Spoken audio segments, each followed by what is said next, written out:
Yes.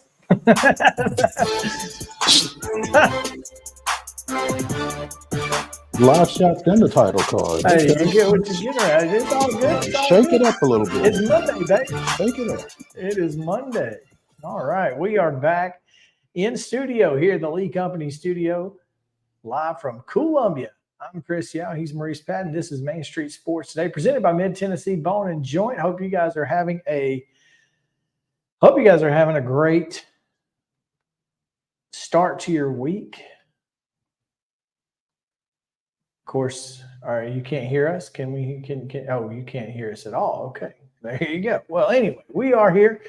Can you hear us now? I hope the headphones are working. We hope the headphones are working here. Hope you guys can hear us. But yeah, looking forward to a really good show today. But man, what a weekend! Being heard will help. Yeah, though. it will indeed. What's going on? How was the weekend? Long turn. Yeah. All good. Happens. Well, I mean, obviously, Blue Cross Bowl weekend is always long. I assume you came home Sunday. I did. Yeah, that's always better. I took a detour though. Oh yeah, where'd you go? I went to Humble Baron for the Sunday brunch. Over, nearest. Yeah. Over Shell. That's cool. Yeah. I didn't hang out long, but I had the shrimp and grits. Ooh, yes, please. Mm-hmm. That is the Humble Baron may be one of the coolest places in the state of Tennessee. Just a massively cool place, massive place in general. Hey, it's pretty massive. Big. I mean, you hear, Guinness Book of World Records for longest continuous bar, and you say, okay, but yeah, it's as far as the eye can see. Mm-hmm. And so to be a bartender trying to work that bar, probably not the easiest. Well, fortunately, it's not just one. No, yeah, no. I feel like it would take a few, but man, that's a cool little secondary trip plan. Kind of wrap it up. Always good. Well, we've got a great show, and it's basically because the content is endless. Yeah, it's got not much to do with us and more with what we're going to talk about. Just endless content, and it's going to be a lot of fun. Of course, Terry McCormick is going to join us to talk about the Titans, and there's plenty to talk about. And I apologize to all the Titans and to the Titans fans for mentioning the injury report last week. Clearly, it's my fault. And so I do apologize, but it was bound to happen eventually. Anyway, got a lot to get to. Justin, there is let's just say a lot of new slides. So might want to run through those and get acclimated. Familiarize yourself. And you can do that while we give you the weekend results and today's schedule on the rundown. This is the rundown. The Monday Rundown is brought to you by Zion Christian Academy. ZCA offers a faith-based, Christ-centered education in Murray County. Give them a call today at 931-388-5831 or visit zioneagles.org to schedule your appointment today. Zion Christian Academy, prepared for college, equipped for purpose. High school football action, Blue Cross Bowl State Championships, Class 1A, South Pittsburgh 14-7, winners over McKenzie. In 2A, it was Decatur County Riverside 13, East Robertson 7. Man, two really good games in those classes there.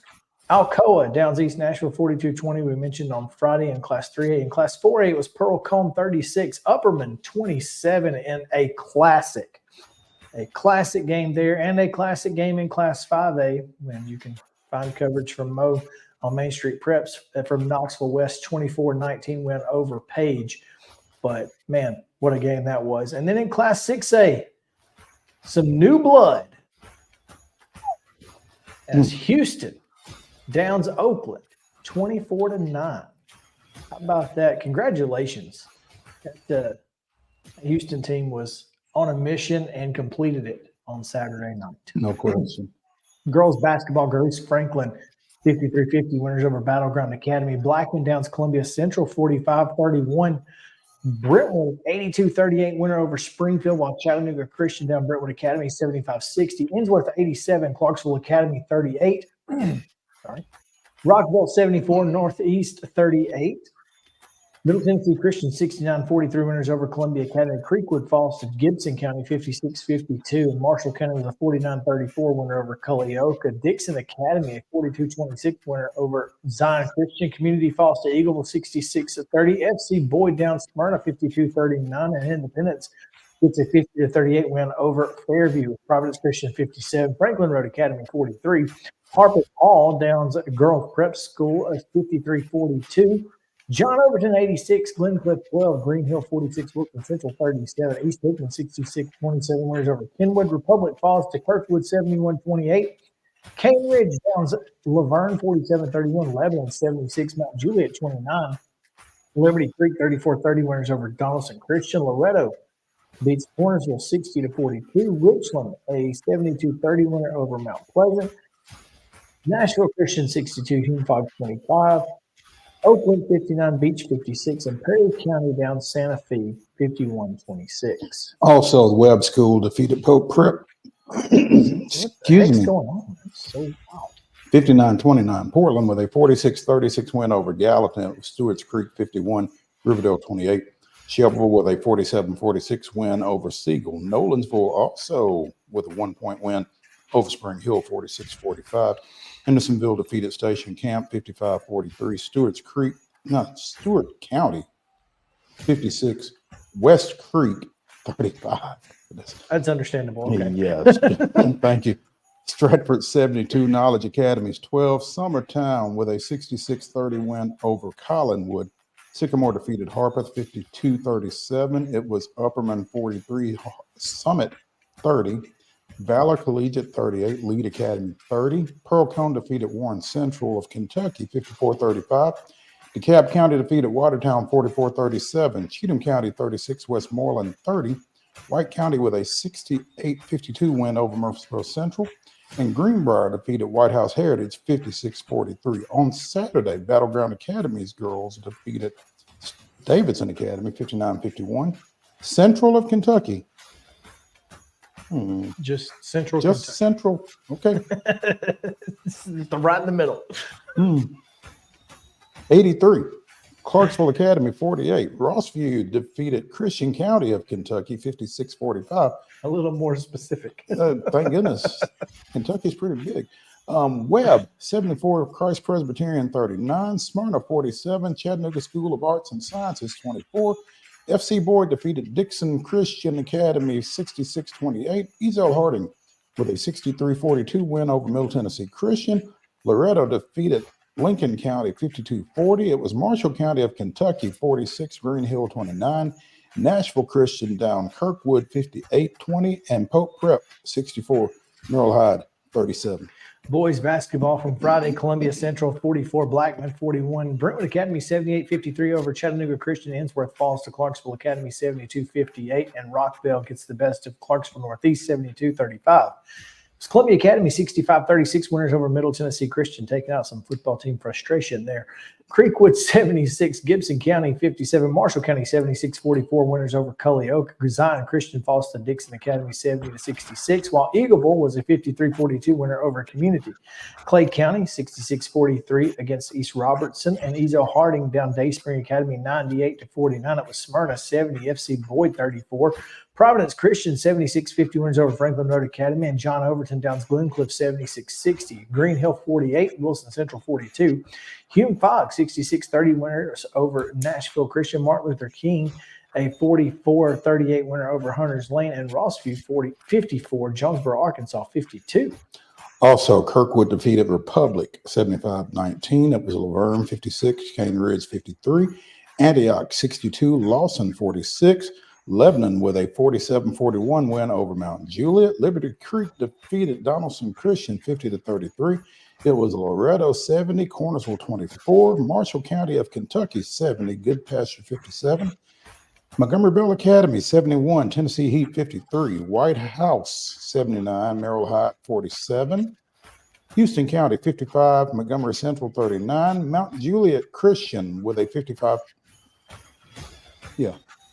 Mount Juliet Christian 42, Foundations Christian Academy 27. There we go.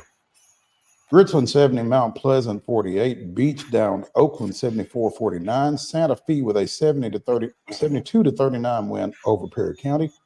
Gallatin edges Portland 52-48, Stewart's Creek 52, Riverdale 41, Siegel 71, Shelbyville 43, Nolensville 90, Spring Hill 44, Station Camp with a 40 to 36 win over Hendersonville. West Creek defeated Stewart County 91-31. Summertown with a 70 to 43 win over Collinwood. It was Sycamore 65, Harper 37. Upperman edging Summit 54-52. DeKalb County with a 59-43 win over Watertown. Webb defeat down University School of Nashville 53-52. Westmoreland with a 55-41 win over Cheatham County. Murfreesboro Central 66, White County 51. Greenbrier 49, White House Heritage 45, and Whites Creek 77, Joe Burns 49.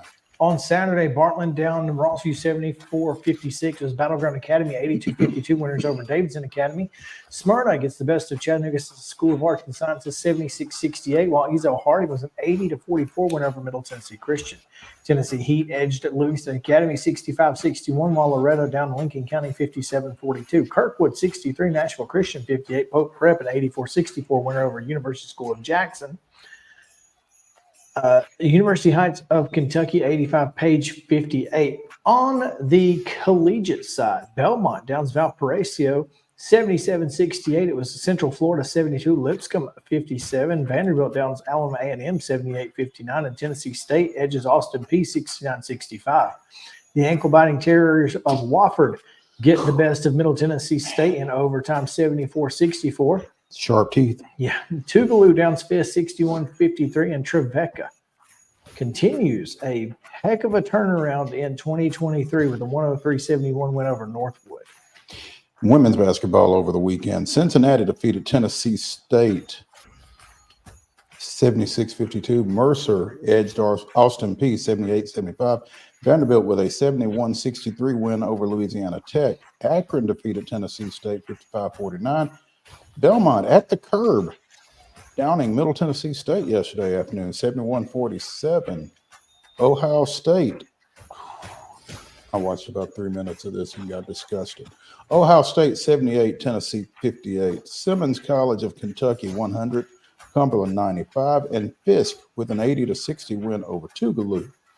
In the NFL, at Nissan Stadium, I'm sure we'll be talking more about this later, whether we want to or not, but the Colts with a 31-28 overtime victory over the Titans. On the ice, the Rangers of New York defeated the Predators 4-3. The Predators bounced back for a 2-1 win over the Sabres of Buffalo. And in the association, the Grizzlies split a pair, downing Dallas 108-94, falling to Phoenix 116-109. High school basketball doubleheaders tonight. Shelbyville's at all of these starting at 6 p.m. Shelbyville Central is at Centennial. Culleoka hosts Huntland. Eagleville's at home against Murfreesboro Central. Spring Hill goes to Giles County. Cheatham County is at Greenbrier. Independence at home against Cane Ridge. Portland is at Joe Burns. Antioch's at Knowledge Academies, and Montgomery Central's at McEwen. Girls basketball only at 5 o'clock. Webb School is at Innsworth. Boys basketball only. Pope Prep goes to Baylor. 5:30 local tip. 5:30 Central tip. 6:30 local. John Overton's at Father Ryan at 6, and Dayspring Academy is at Mount Juliet Christian at 7:30. And on the Monday night football primetime game, Cincinnati Bengals, Jacksonville Jaguars, 7:15 on ABC, ESPN, and that is your rundown.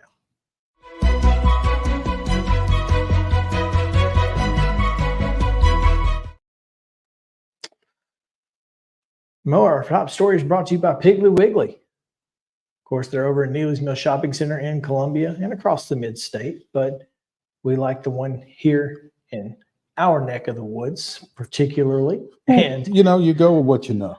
They're good folks. They are. And if you're down in Columbia and you're looking for lunch, they've got great meats, vegetables, cobblers. You can make your own combo, and it is always good. And, of course, the fresh hand-cut meats daily, the great fresh produce, and all, cost plus 10 at the register.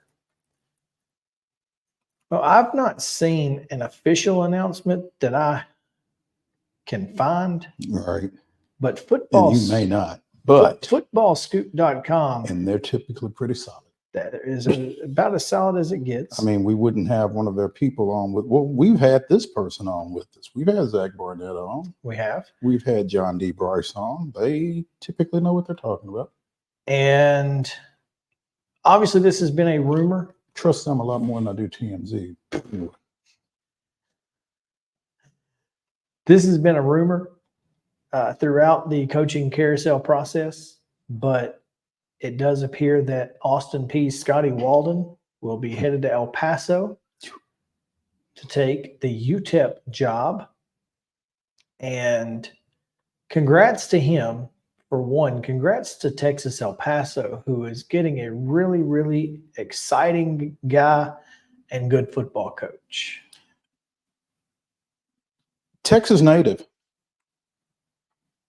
cut his teeth as a 22-year-old offensive coordinator at Sul Ross State, which is an NCAA D3 school in, according to this, far West Texas. Not just West Texas. Well, it's a good thing because like East New Mexico. That's where El Paso exactly. is. So he's got some familiarity with the area. I mean, a lot of folks would say El Paso. Why? Well, now you know. This dude went from there to East Texas Baptist. 1 year he was 7-3 as a 27-year-old head coach. Just kept edging. Yeah, he just kept coming east because from there, wide receivers coach at Southern Miss and interim coach after, who was that? Guessing it was Healy. Was it? It wasn't Healy. It was one of those guys. The guy from North Alabama that's now Mark Hudspeth. Hudspeth. That's it. I think that was him. Okay, and then from there came to Austin Peay, as you mentioned, where in what, 3 seasons? 4 seasons. He was 26-14. And led the Governors to the FCS playoffs this year. And you know, we talked to Brady McAtamney heading into that playoff game against Tennessee Chattanooga, and obviously wondered if this was going to happen. And Jay Hobson was the coach that he. I don't even know who Jay Hobson is. Yeah, well, So don't mention his name in Hattiesburg. Clearly.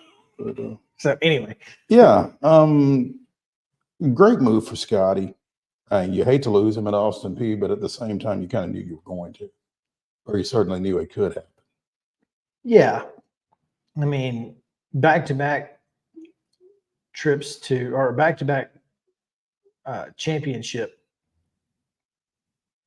in conference championships in the ASUN and now the UAC should have been in the playoffs last year, but 34 years old. should have, would have, could have. I mean, this guy's he's kind of on a rocket ship, you know. And as I have mentioned,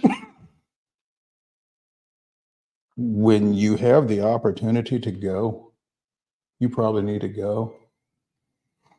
Just because those opportunities don't come along often. Now, maybe Austin Peay was positioned for him to continue to have that type of success, or to, you know, threaten to have that type of success, but you don't know.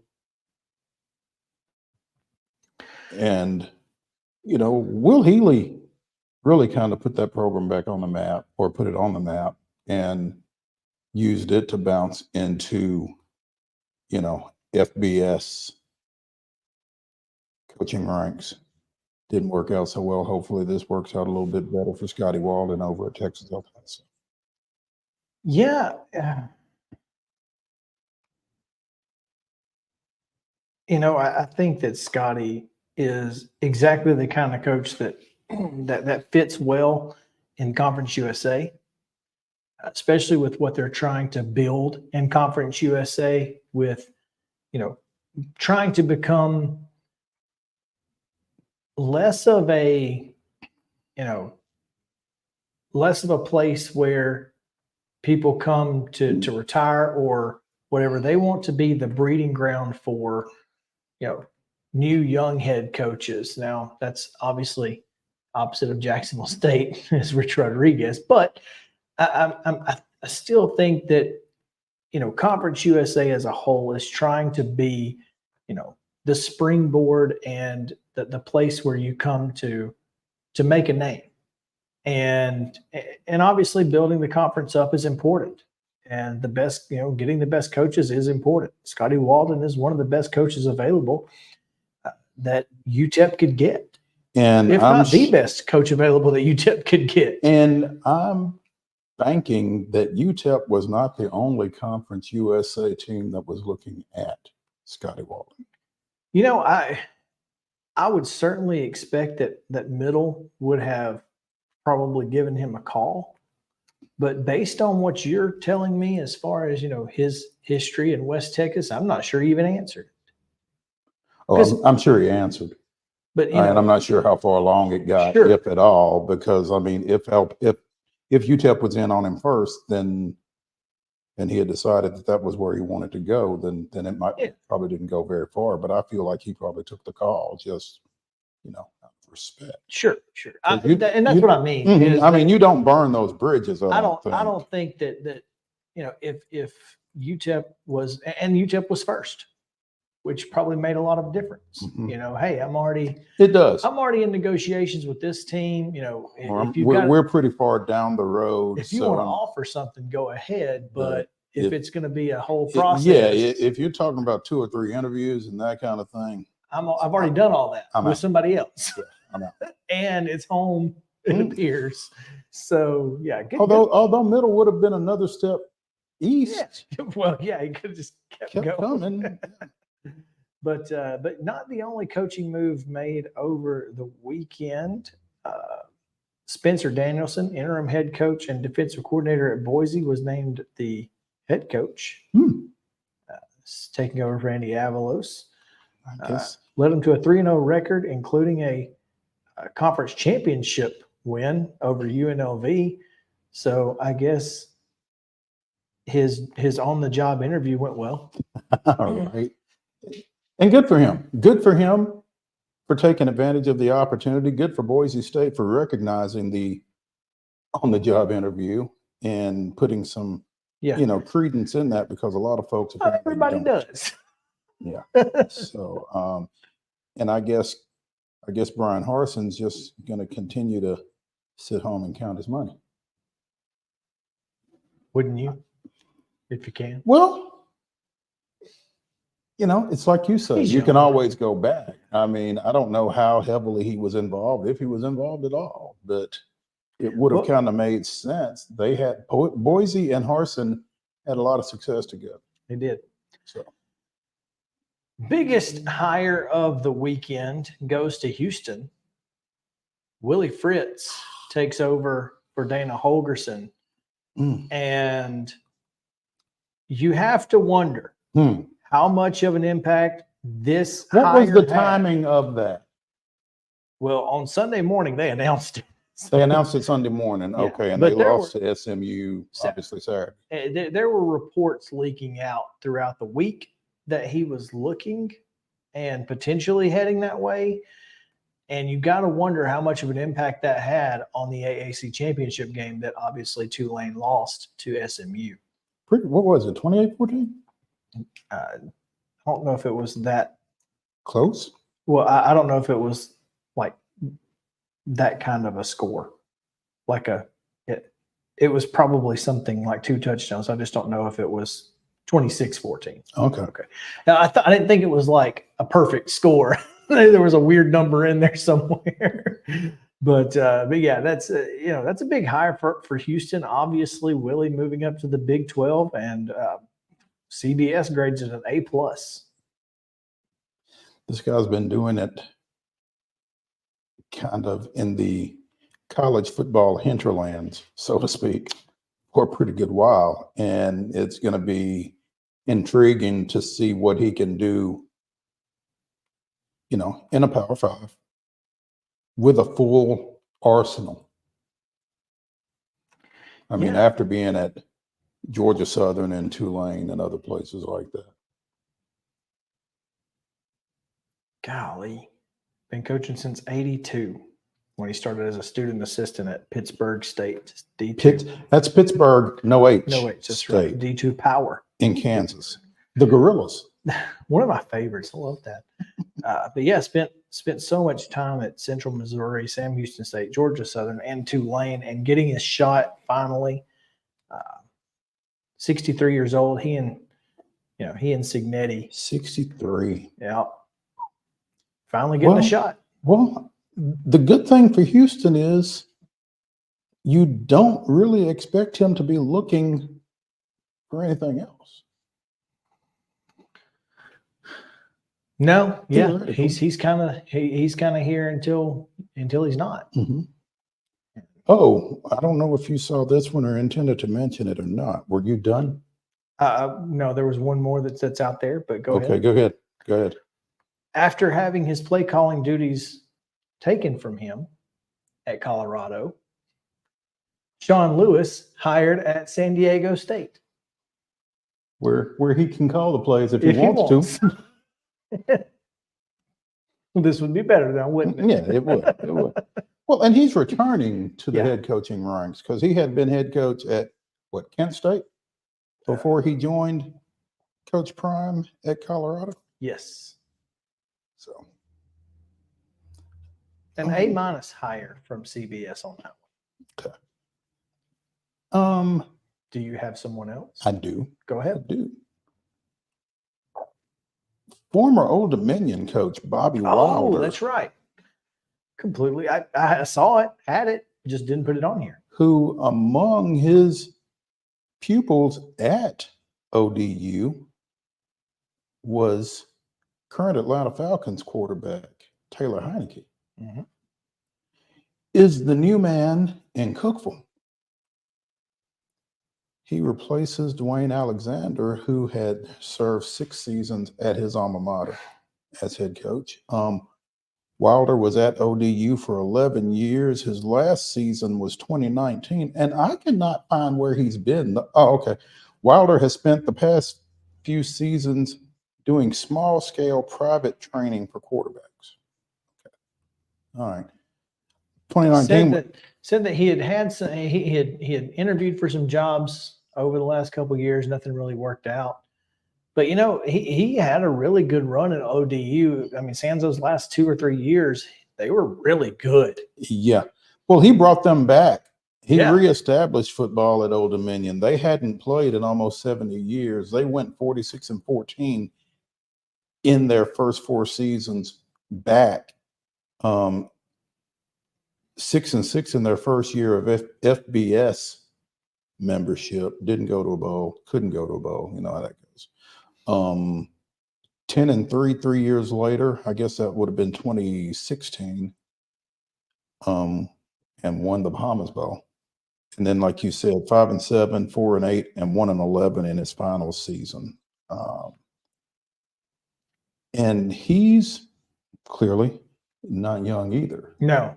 So No. I need to be careful about these age references because a lot of These these guys are running around your yeah. feel you. Yeah, but yeah, so hopefully that and the new facilities that are on deck for Tennessee Tech will create some excitement up there. And again, this is a guy who's had some success. What a bowl game. Gives him his due. So I'm as excited about Tennessee Tech football as a Middle Tennessee graduate can be. As you can possibly be at this point. There you go. All right, let's take a break. Obviously, the big topic that everybody wants to talk about, right? College football playoff. We're going to talk about it. Stick around. Main Street Sports, presented by Mid Tennessee Bone and Joints. Back after this.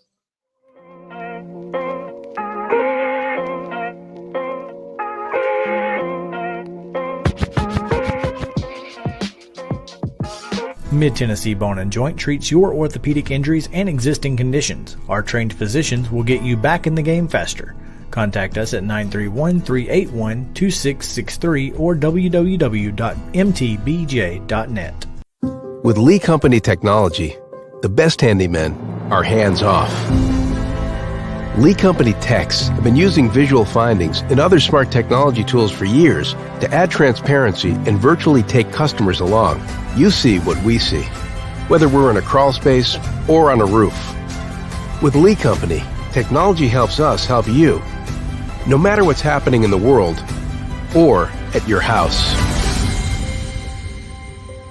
Jones & Lang Sporting Goods here in Columbia has been outfitting teams, officials, and anybody else from T-ball to college for 50 plus years. Be sure and check them out at 931-388-8060 or online at jonesandlang.com. Jones & Lang Sporting Goods, the look of a winner. Zion Christian Academy, zioneagles.org or 931-388-5731. You can schedule your appointment. Go tour their campus. It is beautiful over there, and you're definitely going to want to see it. Again, it's zioneagles.org. Give them a call, 931-388-5731, and schedule your tour today.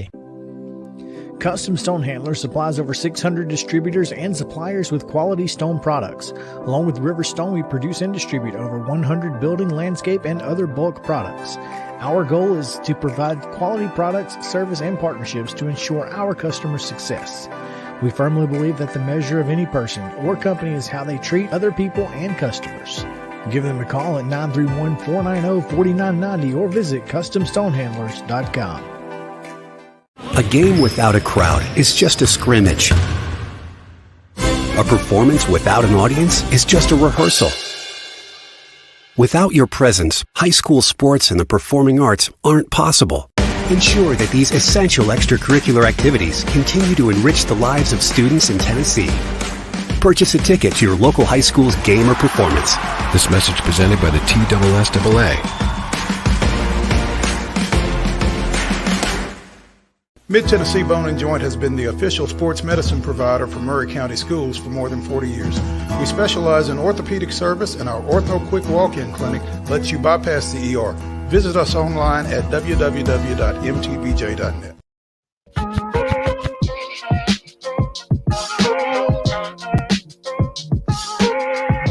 Welcome back in Main Street Sports Day, presented by Mid-Tennessee Bone and Joint. Chris Yao, Mo Patton. We are live from the Lee Company studio here in Columbia, talking now about the biggest topic in all of sports from the weekend, the college football playoff, as there was plenty of debate to be had. We'll show you the college football rankings now, the top 25 rankings, including obviously the top 4, which are Michigan, Washington, Texas, and Alabama. Rounding out the top 10, Florida State, Georgia, Ohio State, Oregon, Missouri, and Penn State, Ole Miss, and Liberty also find themselves in New Year's Six bowls. Now, everybody is talking about Florida State. Number 5. Should they have been in? Should they not have been in? I think the conversation should go much deeper than just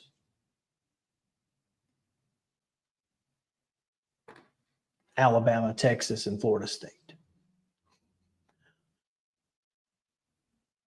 Because here's the thing.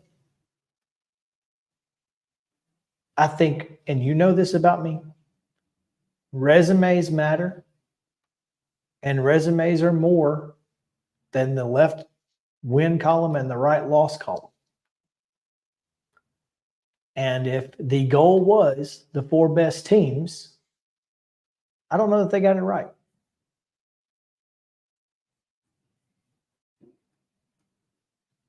Your thoughts?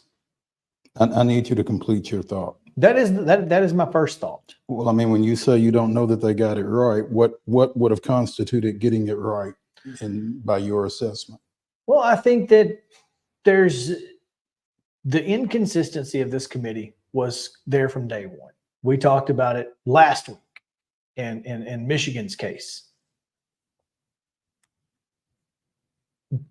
But if Georgia 1 was the number 1 team in the country all year long, and Alabama beating them was enough to get them into the top 4, Georgia being at 6 is a little ridiculous. Moving 5 spots down just because everybody else happened to not lose. That seems pretty inconsistent considering. I mean, am I wrong? It's almost like they did half the playoffs one way and half the playoffs another.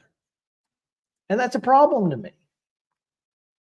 Because the only thing different between Georgia and Michigan is that Georgia has 2 better wins than Michigan does.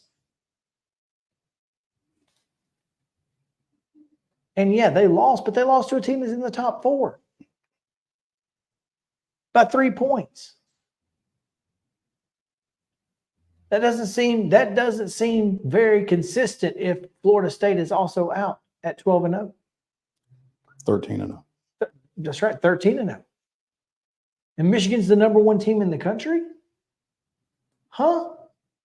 So again, if they didn't get it right, what would have been right? Well, I don't know about what would have been right. I can tell you what my vote would have been from my first vote. You know, they vote like a gazillion times. My first vote, y'all are going to laugh, but I don't care. My first vote would have been Washington, Texas, Alabama, and Georgia. So you would have left out 2 undefeated Power 5 conference champions. If those are the 4 best teams, in my opinion, based on their resume. It's a bold strategy, Cotton. No, I understand that, but that's what I'm saying here. So you got to make a decision one way or the other. You can't straddle the fence here. That's why everybody's mad at them. Well, they straddled the fence. They did, and that's why everybody. They But could have here's the chosen. thing: not everybody's mad at them.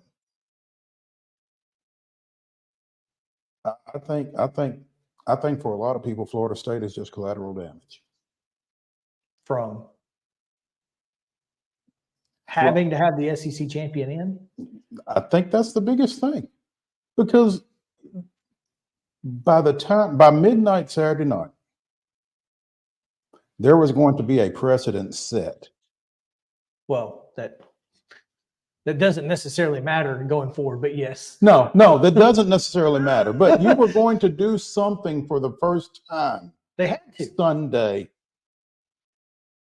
by the end of all the games. You were either going to leave out an undefeated Power 5 conference champion, or you were going to leave out the Southeastern Conference champion, neither of which had ever been done. Never. And they decided that, In favor of a team that cheated to get there. conjecture, but I mean, I hesitate to go down that road just because, I mean, do we know that they would not have won those games had they not cheated? No, but if they hadn't cheated, it wouldn't be no debate. Now would they? No. No. Of this, there would be no debate. No. It But didn't need to cheat to win. I mean, clearly, it didn't matter to anybody that they cheated. It did Because they're not. what? Number one? They're number one. They're In the number country. one. I saw a tweet somewhere that said, number 1, cheaters. Number 2, champions of an obscure conference. Number 3, lost to a meh Oklahoma. And number 4, ESPN / what was it? ESPN and somebody else sponsor exemption. But,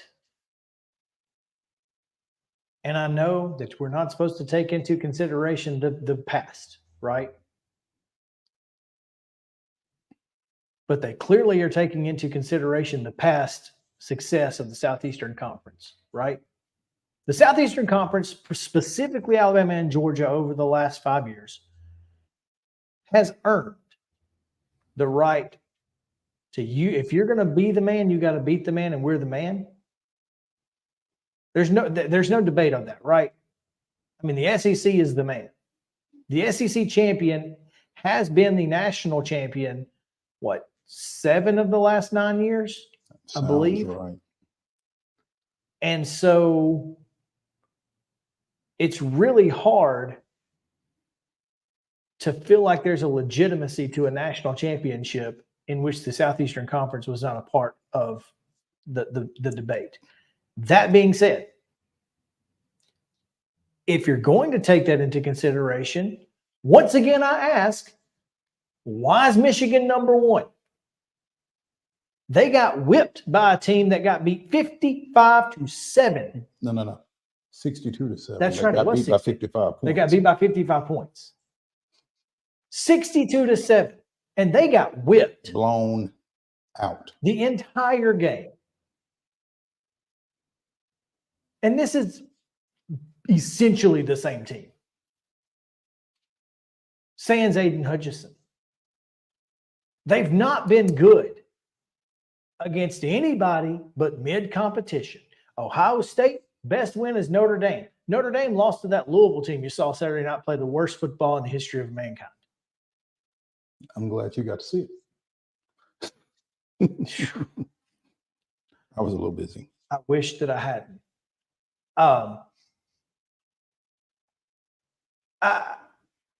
Iowa is still number 17 in the country. I don't know how you can watch that game and say that's a top 25 team. It's the best defense in the country, and there's no question about it. But they are putrid on offense. Penn State's number 10. Their best win is 31-0 over Iowa. I don't know. I mean, I think you hit on it. I mean, the committee has been inconsistent. And I think really this committee's their only intent, and maybe that's okay, was to get the top 4 teams. I mean, I don't know that they necessarily were concerned with the logic past 4. And they weren't. No, the past 4 was just whatever. That's just an exercise. Hence, Florida State being at 5. If Jordan Travis's injury matters, then they're 8 or 9, maybe, probably no higher than 9. You know, if it matters. Two explanations that keep getting offered up for Florida State not being in this 4-team playoff. I'm tired of hearing. Schedule.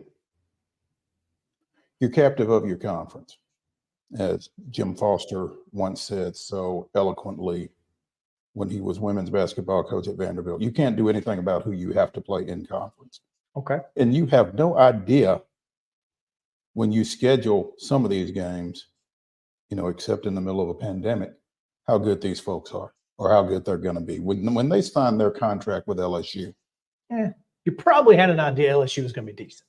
You thought maybe not top 5, but decent. You figure they're going to be decent, you know. But Florida, you figure they're going to be decent. So I mean, yeah, but that's not Florida State's fault.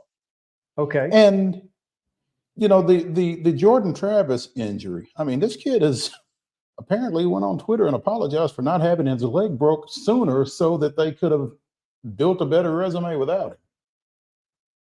How ridiculous is that to throw at a kid? But I mean, a lot of people hold up the NCAA basketball selection committee when they dinged Cincinnati after they lost Kenyon Martin. Cincinnati dropped a seed. Cincinnati was not kept out of the process of playing for a national championship because of an injury. There's a difference. Well, there's also a difference in 64 yes, and 4. But yes, there's absolutely a difference in 64 and 4. And I'm not surprised you said that. But they were still in the process to play for a national championship. So you had Liberty in your top 4? No. Well, they're captive of their conference, Mo. 13-0, baby. Resumes wins, right? No? Power 5. and you know, you're kind of being pedantic if that's actually what you think. And I don't think it is. I think you're just, you know, shooting holes, and that's fine. That's my opinion. Florida State should have been there. Somebody should have bitten the bullet and said, SEC, you're not good enough this year. It's only one But year, do you right? believe that? It's But do you only believe that? Do you believe that? Do you believe the SEC was not good enough? Do you believe the Southeastern Conference champion who just beat the #1 team in the country was not good enough? I don't That's the necessarily believe that, but here's the thing. You got to apologize to somebody. What's the difference in apologizing to Alabama and apologizing to Florida State? Why is Alabama special? Ask the 14 people on that committee who are associated with the Atlantic Coast Conference. They double the number of SEC representatives on the committee. I mean, clearly do whatever dance you have to do to get comfortable with it. But I mean, this came down to Alabama and Florida State. And again, But people were should have. people were more comfortable with screwing Florida State than they were with screwing Alabama. Because Alabama's the better football team. Florida State, great defense. Maybe one of the best defenses in the country. And what's wrong with winning with defense? Iowa's #17. Did you see what happened to them? Best defense in the country. The best defense in the country. So if we're going to pick this thing on paper, then let's just give to Michigan and go home. But we're not. That's what I'm saying. We're watching the games But- and saying but- that Alabama has 3 wins. Georgia, all right, Ole Miss, and LSU. That's their 3 best wins in order. What are Florida State's best wins? I guess LSU. LSU, which is Clemson. #3. Mhm. Clemson at 8-4. And Louisville. And what is Florida State's worst loss? Again, What is Florida State's worst loss? Answer Again. the question. What is Florida State's worst loss? again, What is Florida State's worst loss? they don't have a loss. Okay. Again, So is a resume wins and losses, or is a resume just losses? Because a resume has to matter. I think so. Losses don't mean anything. Then is what I you're think telling me. losses do mean something, but if Win. you lose to a team that's also in the top 3, that's also a conference champion, just like Georgia is one of the best 4 teams in the country. There's nobody that wants to play Georgia right now. Not a single team in the country. Not nobody.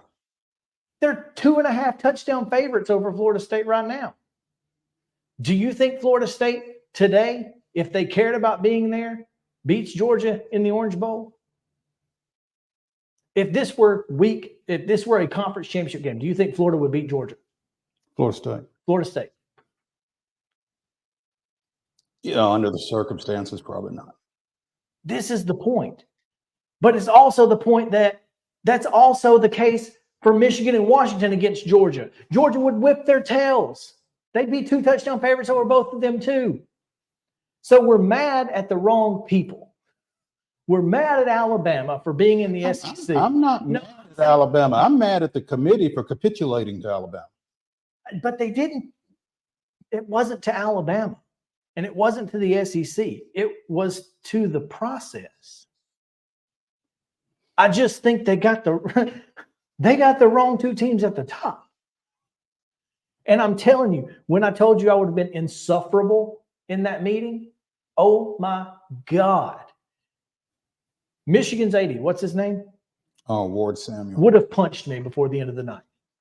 Because I would have, buddy, your team is not good enough. It's not good enough. And when the Rose Bowl rolls around, you're going to find out your team is not good enough. Yeah, that could be a bloodletting. You see how they acted when they saw Alabama? They don't want that. They don't want the smoke. Well, they're going to get it. And then all of this is going to be about how, well, see, Florida State should have been left out. Not necessarily. Not necessarily. The team that should have been left out is sitting at the top of the rankings right now. My frustration. And that's why I'm mad. My frustration, I'm not mad. But my frustration is, what do you tell kids at this point? Because here's the thing: Liberty knew. Sure. They weren't getting in. They knew that. Liberty knew they weren't getting in. Well, and they knew It's a in nice week one. season. It's a heck of a season. It's a fantastic season, what they've done up there. First year coach and everything else. But they knew they weren't getting into this. And they knew it in September. And the fact that they're members of Conference USA has a lot to do with that. Sure. Florida State is a member of the Atlantic Coast Conference, which is considered by many to be a Power 5 conference. It's pretty legit. Clemson comes out of there, right? But 66 and 74 doesn't help you. What do you want them to do about it? I understand that. But again, in a season where there are at least 6 teams who are have an argument to be in the top 4, it is what it is. And the resume for Alabama is better than the resume for Florida State. That's just a fact. There's no, and whether or not they should, if you want to do the right thing versus what your charge is, that's fine. I think it would have been the wrong call. I think they got 3 and 4 right. That's about it. I just think that those committee members should have to stand in front of those kids and tell them, you did everything you were supposed to do. And we still kicked you in the teeth. And unfortunately, that's the job. That's what they signed up for. And all Florida State could do was beat the teams on their schedule. Sure. And that's what they did. Justin, go to the next slide.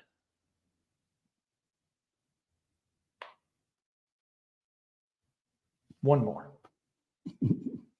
Don't have time to read that now. That's the 12 team. Flip Penn State and Ole Miss because I don't think they would have conference rematches. Ole Miss, Ohio State, Georgia, Penn State. Tell me you wouldn't much rather see this today.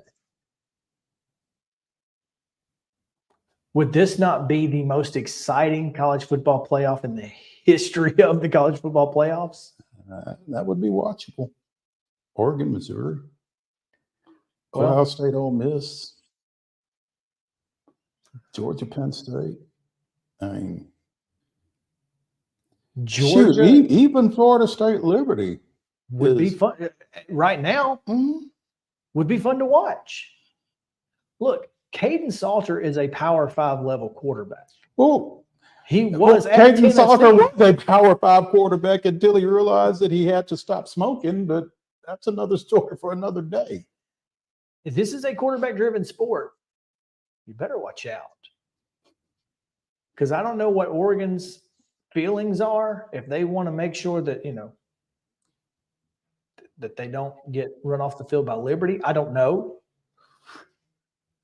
Well, But Caden Salter is going to give Liberty a chance to win the football game. And here's the thing, again, outside of the college football playoff, you run into that they didn't want to be there. And Opt-outs. Getting ready for the draft and that kind of thing. And Outside the college football playoff, bowls mean nothing. And Caden Salter is not getting ready for the draft, or if he is getting ready for the draft, He's about to. that's this game is going to be how he does it. Exactly right. So, yeah. Exactly right. So I'm looking forward, but this right here would be must-watch television. Well, And you know who's most angry about this right here today and everything else? the ACC, The ACC commissioner. Why? because he's the one that kept it from happening. Because he's the one who kept it from happening. Ain't that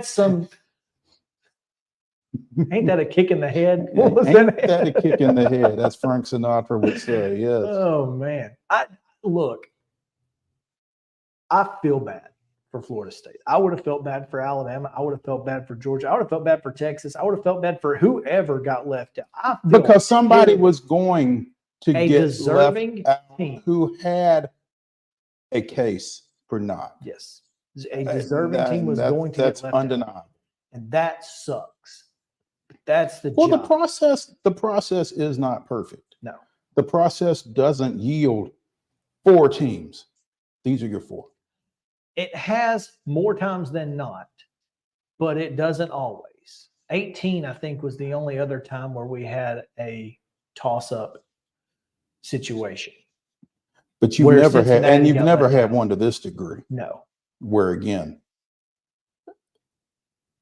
you could probably argue for Ohio State. It'd be a quick argument, but Absolutely. certainly six teams. Yeah, there's no doubt that Georgia, Florida State, and the top four all have an argument Mhm. to be in the top four. I just feel like that there was a better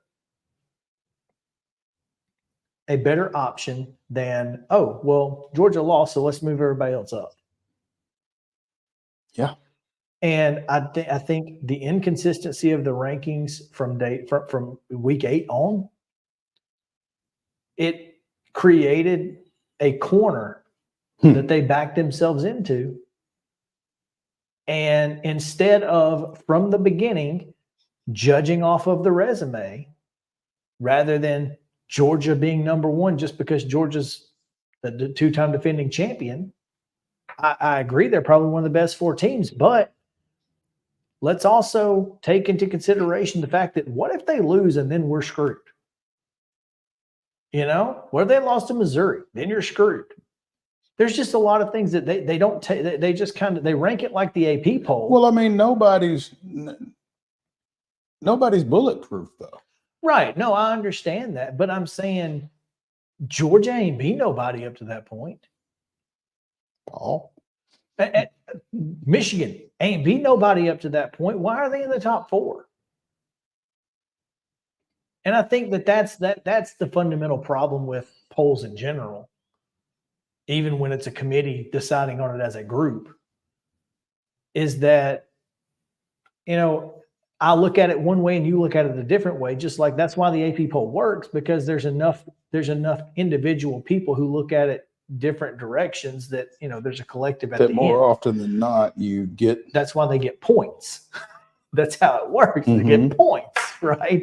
So, and that I think is the biggest concern, is that I feel like they really could have done themselves some favors earlier in the season and didn't. But We are way out of whack. yeah, on we are. So let's our- take our regular break here, Justin. We'll come back with Terry McCormick right after this on Main Street Sports Today. Stick around. We'll be right back to the Lee Company studio in a moment.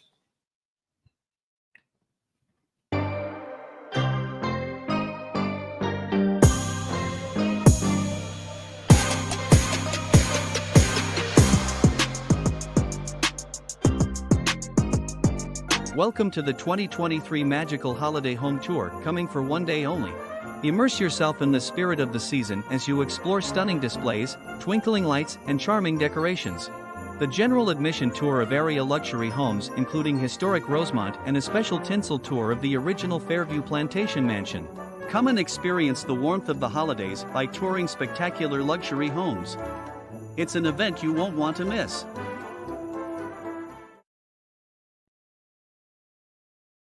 Mid-Tennessee Bone and Joint treats your orthopedic injuries and existing conditions. Our trained physicians will get you back in the game faster.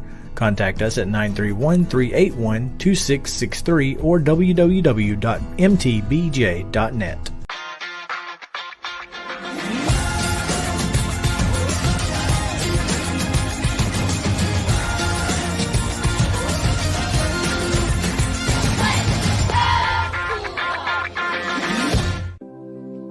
Custom Stone Handlers supplies over 600 distributors and suppliers with quality stone products. Along with River Stone, we produce and distribute over 100 building, landscape, and other bulk products. Our goal is to provide quality products, service, and partnerships to ensure our customers' success. We firmly believe that the measure of any person or company is how they treat other people and customers. Give them a call at 931-490-4990 or visit CustomStonehandlers.com. A game without a crowd is just a scrimmage. A performance without an audience is just a rehearsal. Without your presence, high school sports and the performing arts aren't possible. Ensure that these essential extracurricular activities continue to enrich the lives of students in Tennessee. Purchase a ticket to your local high school's game or performance. This message presented by the TSSAA.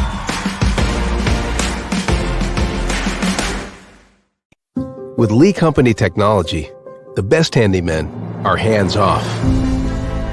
Lee Company techs have been using visual findings and other smart technology tools for years to add transparency and virtually take customers along. You see what we see, whether we're in a crawl space or on a roof. With Lee Company, technology helps us help you, no matter what's happening in the world or at your house. Piggly Wiggly, located in Neely's Mill Shopping Center, is Columbia's locally owned and operated Cost Plus 10 grocery store dedicated to serving the community with low prices and smiling faces. Piggly Wiggly offers fresh, hand-cut meats daily as well as daily hot plate lunches from their deli counter. You're certain to see smiling faces and a helping hand when you're here at Piggly Wiggly. Come by and check out our fresh produce, high-quality meats, and more. Down home, down the street, we'll see you at the Pig. Mid-Tennessee Bone and Joint has been the official sports medicine provider for Murray County Schools for more than 40 years. We specialize in orthopedic service, and our Ortho Quick Walk-In Clinic lets you bypass the ER. Visit us online at www.mtbj.net.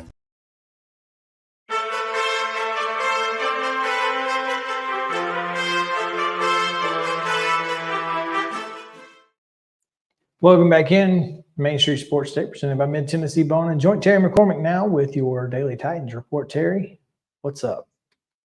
Well, some big news. Their Daily Titans report brought to you by Zen Sports. Titans made a move today in the coaching staff as Mike Vrabel fired Greg Alterman after yesterday's special teams debacle with the two block punts in a row, one that got Ryan Stonehouse injured and out for the season and needing surgery, and then the missed extra point that took place in large part because Stonehouse was unavailable to hold. So a lot of things going on out here with the Titans. Tom Quinn is going to take over for now as the special teams coordinator. He previously worked for the New York Giants as their special teams coach. So going to be interesting to see what changes are made personnel-wise going forward with a new coach. Wow. I mean, somebody said it, and it made sense, but I didn't necessarily expect it. You know, I guess because, I mean, we talked a couple of weeks ago, 3 weeks ago maybe, about whether or not Vrabel would make any in-season coaching changes or anything like that, and he seemed opposed to it at that point. But I guess when you are putting players at risk as a result of your shortcomings, maybe that changes things.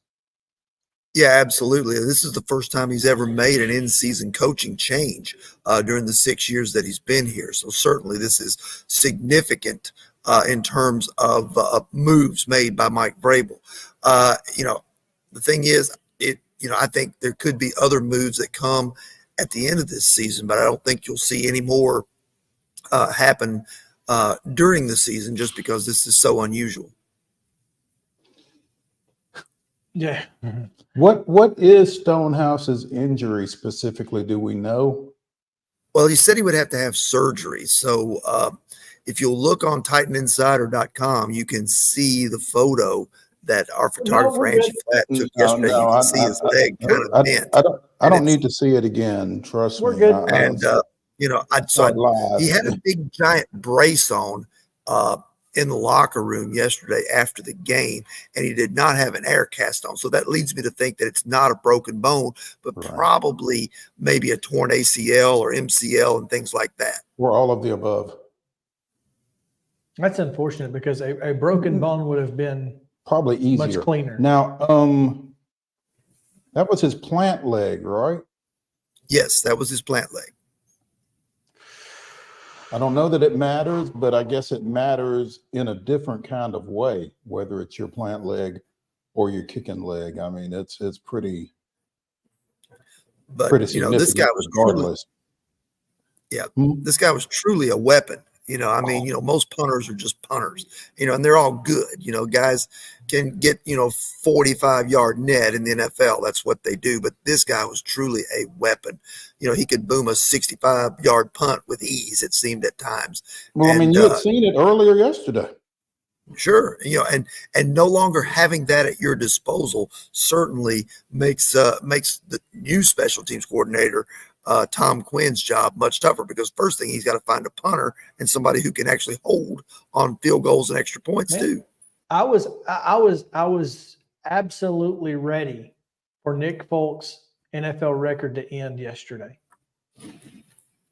And when he squeaked that field goal in the right upright, I was shocked and excited for him and for Ryan Tannehill, who, had to feel awful. Well, but when they went back and showed that, and Terry, you were at the game, so I'm not sure how much attention you were able to pay to the replay and that kind of thing. But, Tannehill kind of put his fingers down at the spot where he wanted to place the ball for the extra point attempt, and he got it there. I mean, I don't know if it was a timing thing or if it was the angle of the ball. Because that's what you could see Folk adjusting on the sideline. Yeah, I think most of it was probably due to the fact that the laces weren't spun out exactly correct. I think they like the laces on the outside, and so maybe that was what it was. But at any rate, I guess every kicker is a little different as to where they want the ball when they put their foot on it. So anyway, Folk made that adjustment. They were able to make the field goal. It's tough on Tannehill if he's not he'd gotten that work in. True. Maybe part of that is Ackerman's shortcoming as well for not having a backup holder. or not working your backup holder. Yeah, they do work on it some in practice, they said. But he said it'd been a couple of weeks the last time he had done it. So there you have it. Too many. Clearly. Well, that's unfortunate. Do we have any idea? I mean, obviously they're going to have to sign somebody in free agency. Who's out there? Brett Kern? No idea. Punters and kickers lead a nomadic life anyway. They do, in fact. They just they are football will travel. Yeah, they are definitely unique individuals. But okay, well, other news: Derrick Henry left the game. Jeffrey Simmons left the game. Who else? Somebody else left the game. Christian Fulton and Josh Wiley. Wiley left the game. Yeah. Oh, Wiley left when Derrick left. It's like, hold up, I'll go with you. What happened there? Yeah, well, the best news of that is that Henry looks like going to be okay. He's not in the concussion protocol, even though Adam Schefter reported earlier today, citing a source, that he was. He's not in the concussion protocol. He probably will practice this week with a good chance of playing Monday night in Miami. That sounds like Derrick Henry is not in the concussion protocol. Source Derrick Henry. Yeah. Source. Yeah. Literally me. Derrick Henry. I'm not in the concussion protocol. Yeah. No, Go ahead, Terry.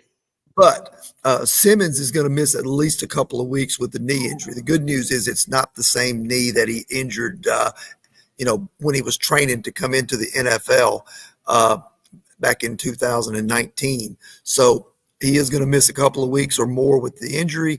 Fulton has a hamstring issue again, and I don't have it. Brable did not offer an update on Josh Wiley, but it was a knee injury.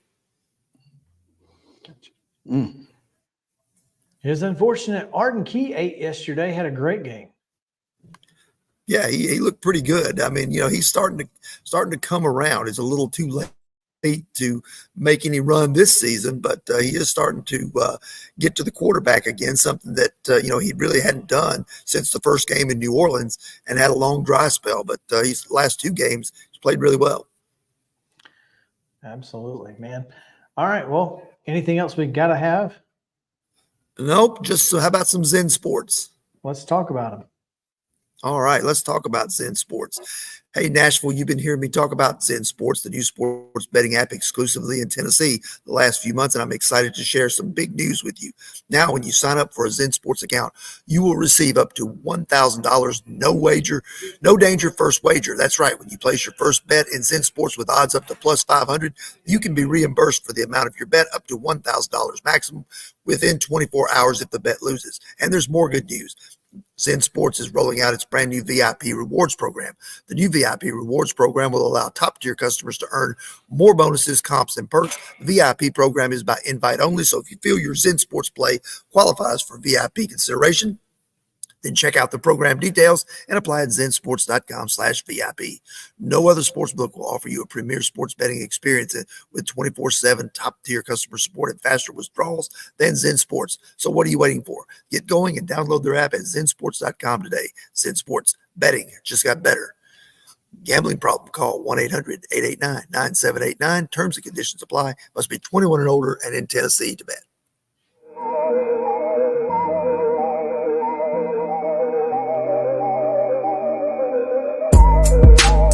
He shoots, and he scores!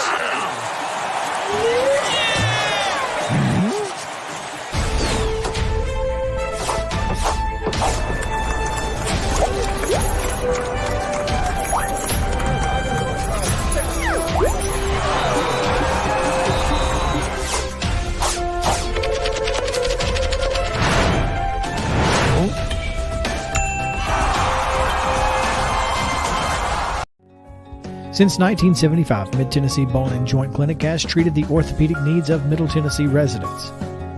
The trained physicians provide surgical options and minimally invasive options to treat all orthopedic needs. The walk-in clinic, OrthoQuick, helps you bypass the ER while treating sports injuries and acute needs Monday through Saturday. Visit MTBJ online at mtbj.net or on social media at Mid-Tennessee Bone Joint Clinic.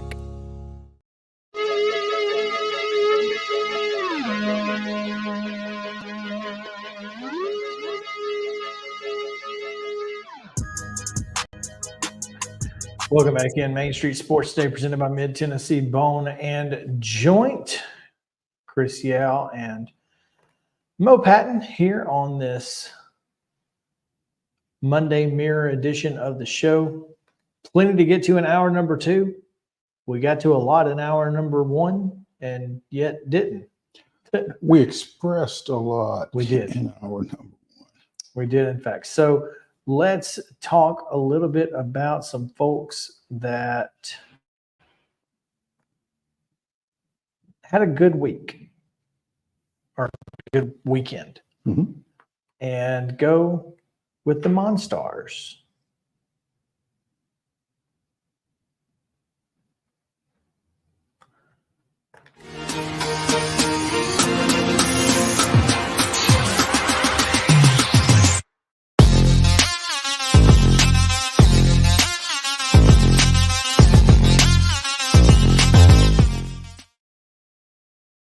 All right, Mo, who is your first Monstar? My first Monstar was a nightmare for the Oakland defense. Damon Cisa of Houston, 30 carries for 179 yards and a touchdown, also a 41-yard interception return in the Mustangs' precedent-setting 24-9 Class 6A state championship victory over the 3-time defending champion Oakland Patriots. So, yeah, that's my first Monstar. Okay. I'm going to go with Class 4A MVP Zion Simpson-Smith, who had 181 rushing yards in their win over Upperman. What a fantastic performance by that young man. Didn't he also have the kick return or the return of the attempted onside kick? Yes, he housed the onside kick. That's always one of my favorite things that happens in the game. Man.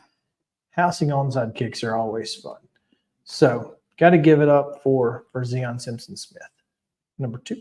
Number 2, we were just talking about him. Liberty quarterback Caden Salter in the Flames Conference USA championship win over, who did they beat? New Mexico State. 20 of 25 for 319 yards and 2 touchdowns, also 165 rushing yards and a touchdown on 12 carries. Solid. It is, in fact, and he was going to be my second Monstar. So I guess I will have to go elsewhere. My bad. It's all good. I'll tell you what, let's go with Dylan Johnson of Washington, who deserved the Pac-12 MVP in the championship game. Dylan Johnson, 28 carries, 152 yards, and 2 touchdowns, and the most important carries of the game late. So the closer, huh? yeah, great job by Dylan Johnson to put up really solid numbers there. Okay. All right. My third Monstar, it won't show up in any stats because interceptions on point after tries don't count. Just like passing yards and rushing yards on conversion attempts don't count. But Amani Hooker had a pick two. A pick two. Scored after intercepting a 2-point conversion passing attempt by the Colts. He did have 4 total tackles on the day as well in Tennessee's eventual 31-28 overtime loss to visiting Indianapolis. But you don't see that very often. No. Defensive scores on conversions. Well, that was a weird thing anyway, because the touchdown was weird. And then going for 2, I was like, okay, yeah, obviously that makes sense because 5 don't help you. Right. And then boom, out of nowhere, there goes Hooker, makes it a field goal game, and here we are. It was so weird, the whole sequence. So it's a weird game. All right. So I know there are some people in my life who are going to be angry with me. But when I give my third Monstar award, because, well, we don't like to give credit, due or otherwise, to Troy State University. So why are you doing it? Kamani Vidal in the Sun Belt Championship game. This is a guy who at one point was leading the nation in rushing, right? I think Ollie from Oklahoma State might be in the conversation now for that, but Vidal certainly made his presence known on Saturday with a 233-yard performance on 26 carries and 2, 3, 4, 5 touchdowns.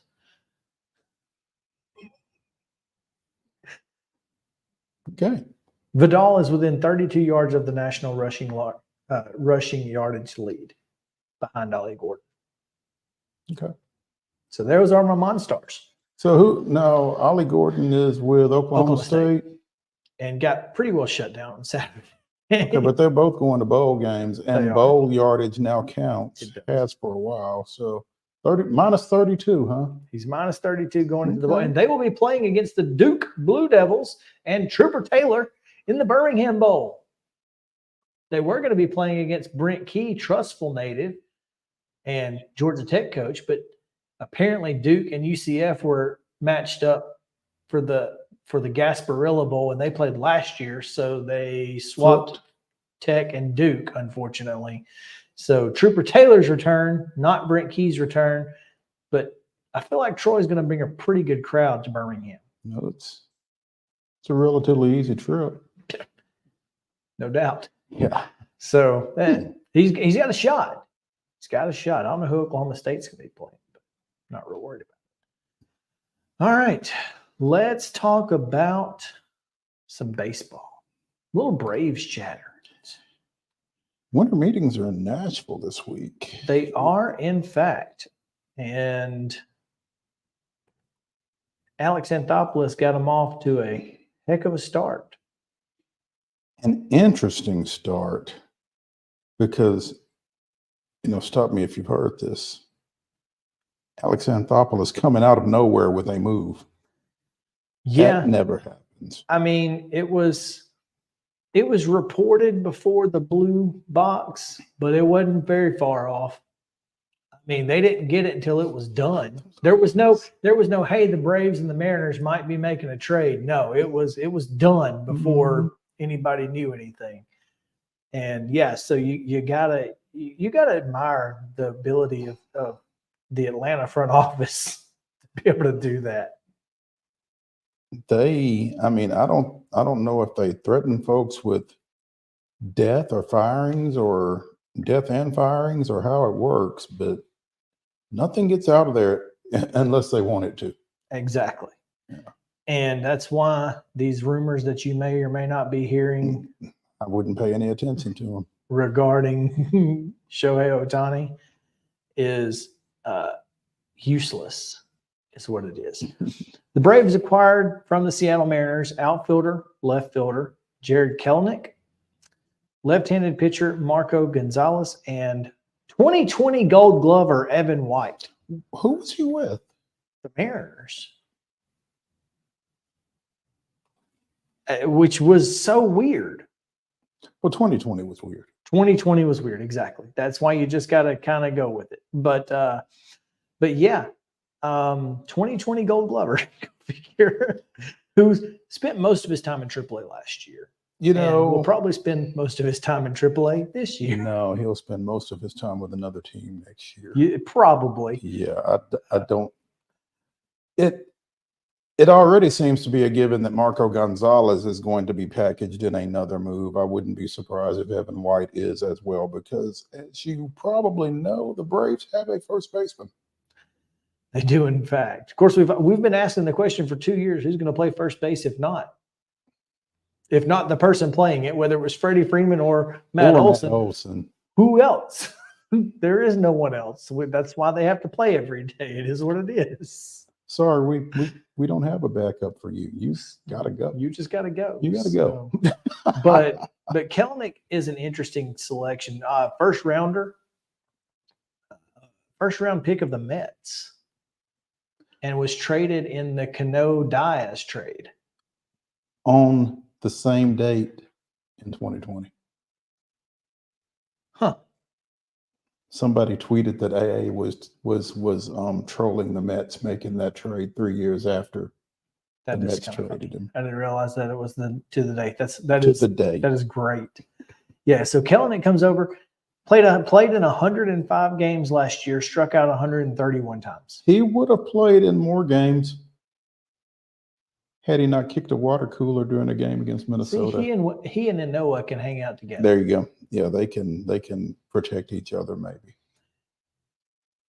Is this a guy that the Braves just feel like they can fix?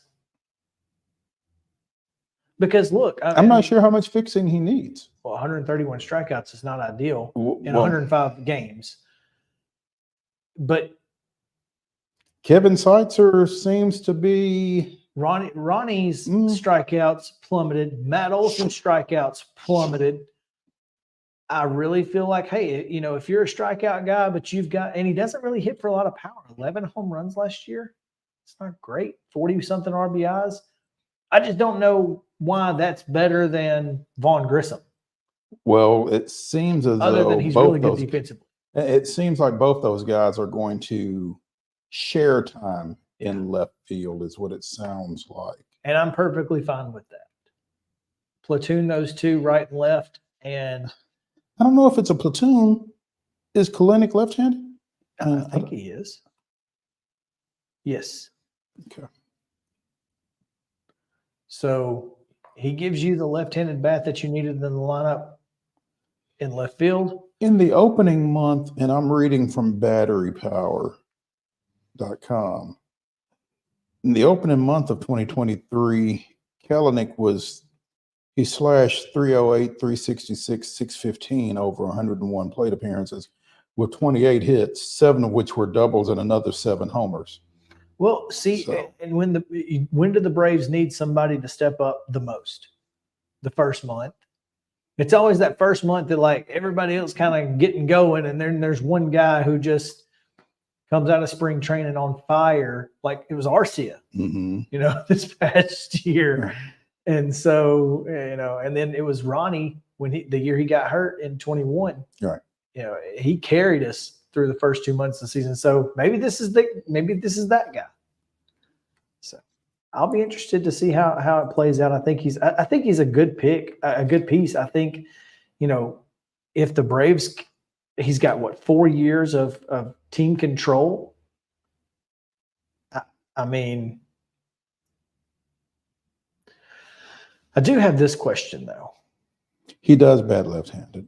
Yeah, I do have this question because I've been in an ongoing, not really debate, because the guy responding to me is not debating at all, just tells me that I'm silly and I'm smoking and all this. But today, right now, I know Gonzalez is probably going to get flipped. I know several pieces that we've acquired to this point are probably going to get flipped. But as of today, with the people on the roster, do the Braves need anything else? Need anything else? I don't think they need anything else. I think they like to upgrade again at starting pitcher, but I don't know that they need anything else. Starting pitcher is where I'm getting really confused here, and this is why, and it's because there's just so much. Well, we have 2 aces and Charlie Morton. You want a top of the rotation guy going 4th? Which, I mean, sure, you want that, but you don't need that. I mean, if you can get Dylan Cease, then sure, as long as you're not leveraging the future for it.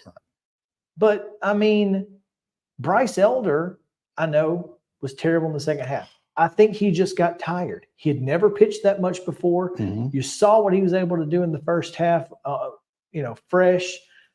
I think he can be a guy that can give you innings in the 4 or 5 role. And I think AJ Smith-Shawver needs big league innings, and he needs them before they are necessary for us to get them from it. We don't need him to not be able to pitch 162 like Elder last year because we didn't give him a chance to go every 5th day.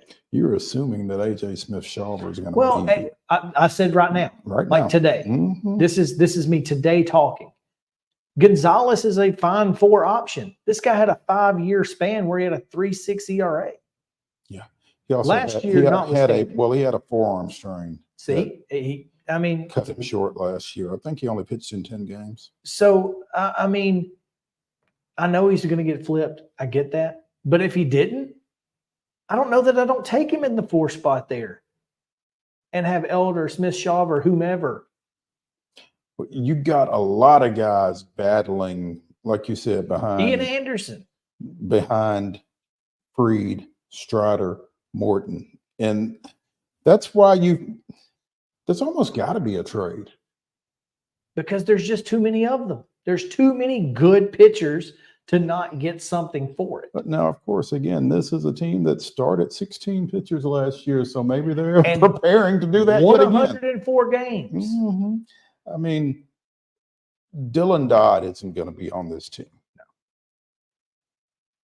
No.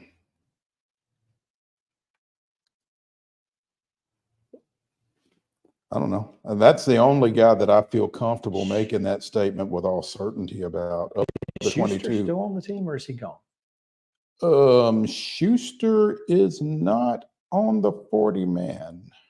Yeah, but no. Schuster went to White. I couldn't remember if we traded to the White Sox or not. I thought he was one of those guys, but I couldn't. We traded 5. It's there was a lot of them. So, but yeah, I mean, Dylan Dodd's not going to be on the team, and again, we have an upgraded elite bullpen, the best offense in the game, 2 ace pitchers, and Charlie Morton.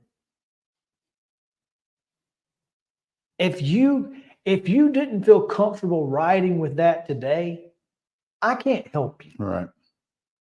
That is a good major league roster. That is a NL East winning major league roster. It just is. And especially when you look at the rest of the NL East. It just is. I got nothing. Now, I'm not saying don't try.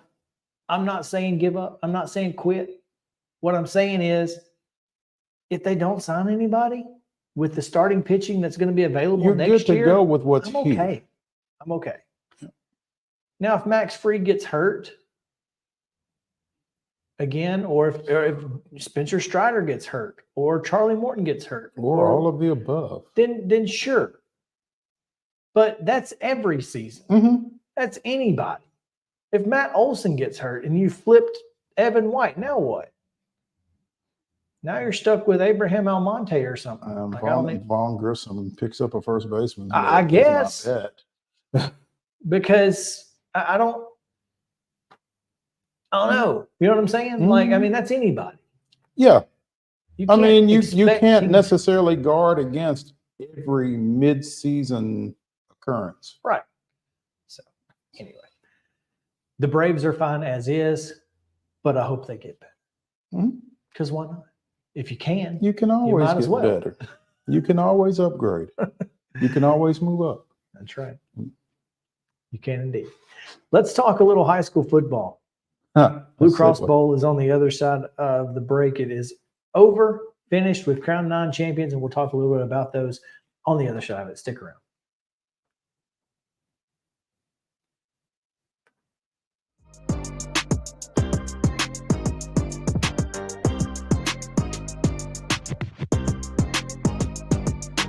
Mid-Tennessee Bone and Joint treats your orthopedic injuries and existing conditions. Our trained physicians will get you back in the game faster. Contact us at 931-381-2663 or www.mtbj.net. With Lee Company technology, the best handymen are hands-off. Lee Company techs have been using visual findings and other smart technology tools for years to add transparency and virtually take customers along. You see what we see, whether we're in a crawl space or on a roof. With Lee Company, technology helps us help you, no matter what's happening in the world or at your house. Jones & Lang Sporting Goods here in Columbia has been outfitting teams, officials, and anybody else from T-ball to college for 50 plus years. Be sure and check them out at 931-388-8060 or online at jonesandlang.com. Jones & Lang Sporting Goods, the look of a winner. Zion Christian Academy, zioneagles.org or 931-388-5731. You can schedule your appointment. Go tour their campus. It is beautiful over there, and you're definitely going to want to see it. Again, it's zioneagles.org. Give them a call, 931-388-5731, and schedule your tour today. Custom Stone Handler supplies over 600 distributors and suppliers with quality stone products. Along with River Stone, we produce and distribute over 100 building, landscape, and other bulk products. Our goal is to provide quality products, service, and partnerships to ensure our customers' success. We firmly believe that the measure of any person or company is how they treat other people and customers. Give them a call at 931-490-4990 or visit CustomStonehandlers.com. A game without a crowd is just a scrimmage. A performance without an audience is just a rehearsal. Without your presence, high school sports and the performing arts aren't possible. Ensure that these essential extracurricular activities continue to enrich the lives of students in Tennessee. Purchase a ticket to your local high school's game or performance. This message presented by the TSSAA. Mid-Tennessee Bone & Joint has been the official sports medicine provider for Murray County Schools for more than 40 years. We specialize in orthopedic service, and our Ortho Quick Walk-In Clinic lets you bypass the ER. Visit us online at www.mtbj.net.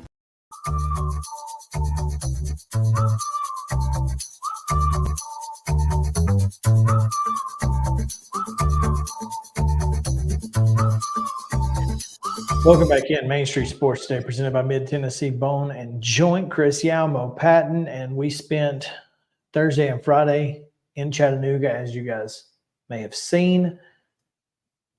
Mo spent Saturday down there watching 3 more fantastic football games, and there were a lot of good games. I mean, 1A, 2A, both 1-touchdown games. 4A, 5A was one score games. 6A is going to be a good game no matter what. I mean, it was suspenseful. It was exactly. It never felt until about 8 minutes to go in the fourth when they missed that on the overthrow on 4th down. That was kind of when you knew it was starting to over. get away. Yeah, but until that point, Oakland's still in there, still, fighting. And then, of course, you go back to the D2 AAA game. I mean, even to the single A game was suspenseful. Yeah. The only two games that really weren't were 2 AA and Class 3A. And I mean, you gotta be happy about that if you're a high school football fan in Tennessee and you made the trip down there and you got to see those games.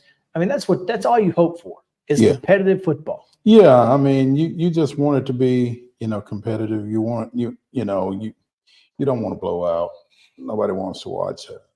So and here's the thing, even 3A, when you felt like East was out of it, I mean, they were out of it, but they continued to play. They played 48 minutes. I mean, I think you got to credit 99 yards. Yeah, you got to credit Damian Harris and that coaching staff and those kids for staying in there under adverse circumstances. And yeah, like you said, a 99-yard touchdown. I mean, they played right to the end. Absolutely. So you got to absolutely give them credit. I mean, that's what you hope for, and that's what you play for. You play until the final whistle, no matter what the score is. And I think even Boyd Buchanan did that.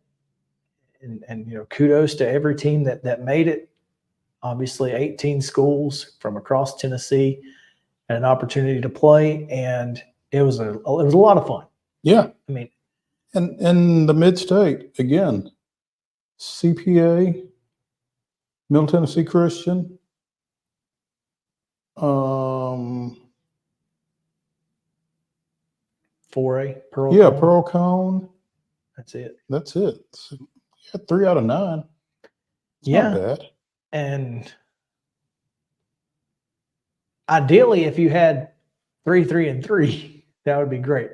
That's not quite how it panned out, but South Pittsburgh and McCollie. So that's 2 of the.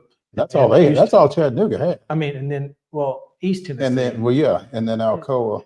So that's 3. and then Houston, Riverside. Mm-hmm. There's got to be one more in there. There does have to be one more in there. Who is it? We missed one. We've missed one. Well, I mean, you go back to the Middle Tennessee Christian, Christ Presbyterian. Right. And then you had Did Middle Tennessee not? So Middle Tennessee got 4. Oh, Knoxville West.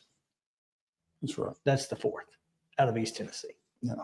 But still, I mean, 2, 3, 4. That's not bad. It's been worse. Middle Tennessee has been shut out. Oh, absolutely. We don't like to see that. No. So, well done to all the teams. South Pittsburgh-McKenzie was probably one of the more suspenseful games, especially for a 14-7. Even Decatur County, Riverside, East Robertson. That was a suspenseful game, and it was unfortunate because, I got to sit next to David Wilson of the Robertson County Connection for a lot of that game, and I was sitting in front of a guy from South Pittsburgh during a lot of that game. And apparently in East Robertson's semifinal win,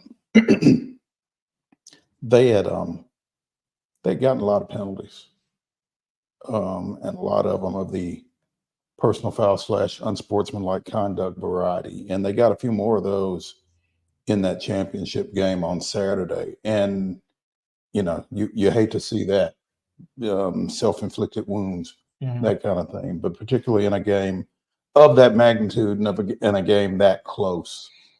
And if they can clean some of that up, maybe they get a different result. Maybe they don't, but you hate to feel like it swung on something that you could have prevented.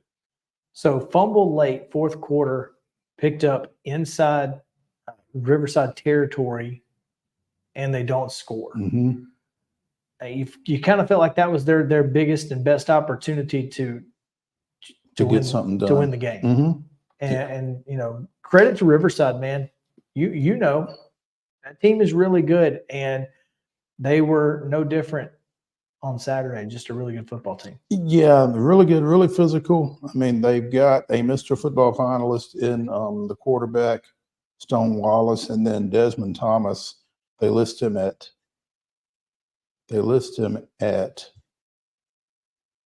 5'11", 220, I think. I'm not sure he's either. But he is really physical running back who will take the ball every time you give it to him. I mean, I saw him go 38 times for 251 as a junior out at Mount Pleasant. I mean, and he's their closer. And they weigh you down. When they get a lead late, he's going to get the ball. And you can know it and not stop him. Well, I mean, they're not even caring really if you stop him at that point because they're just grinding on that clock. Yep. So he's good with them 3 yards. Mm-hmm. West Page closed out Friday night. That was a tough one. Final play of the game. Go to the air with your running quarterback. And honestly, like, I thought it was a good play call. I thought, hey, if, a little misdirection is always good. Mm-hmm. I mean, the jump pass has worked for a lot of people. And so, targeting your Mr. Football finalist is probably not a bad idea. And just, a little tall, couldn't get it to him. And, Page goes down 24-19, but a valiant effort after being down, 24-7? Because they came out, West came out second half, put another 7 on the board after getting a Hail Mary at the end of the first half with no time on the clock to end the first half. That was tough. Yep.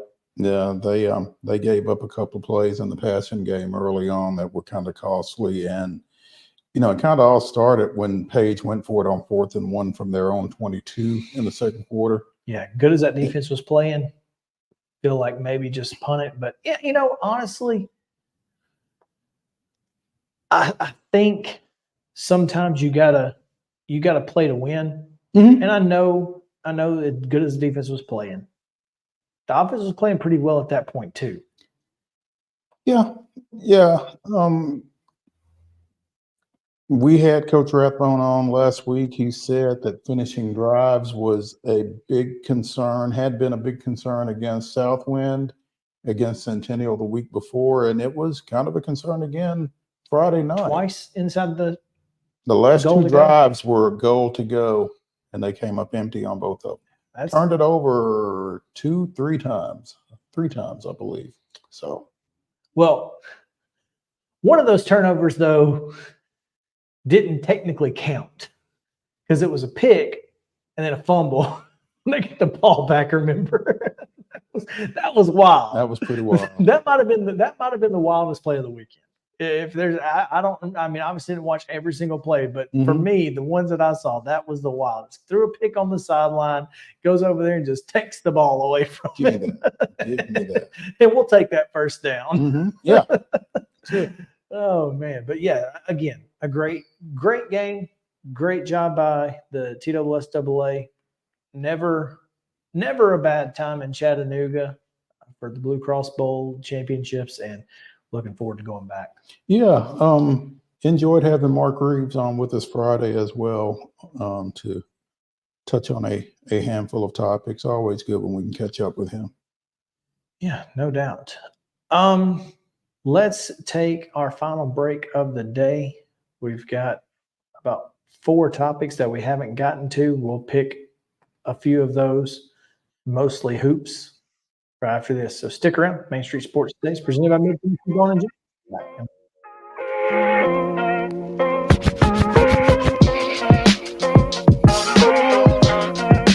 Mid-Tennessee Bone and Joint treats your orthopedic injuries and existing conditions. Our trained physicians will get you back in the game faster. Contact us at 931-381-2663 or www.mtbj.net.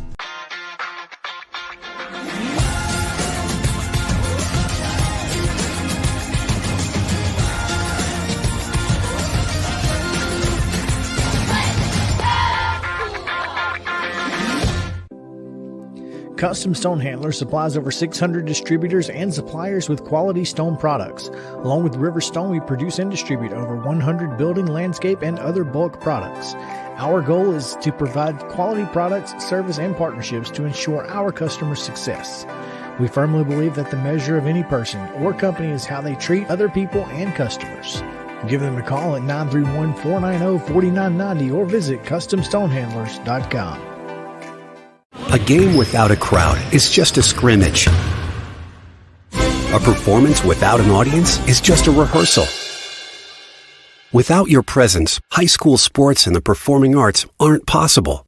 Ensure that these essential extracurricular activities continue to enrich the lives of students in Tennessee. Purchase a ticket to your local high school's game or performance. This message presented by the TSSAA.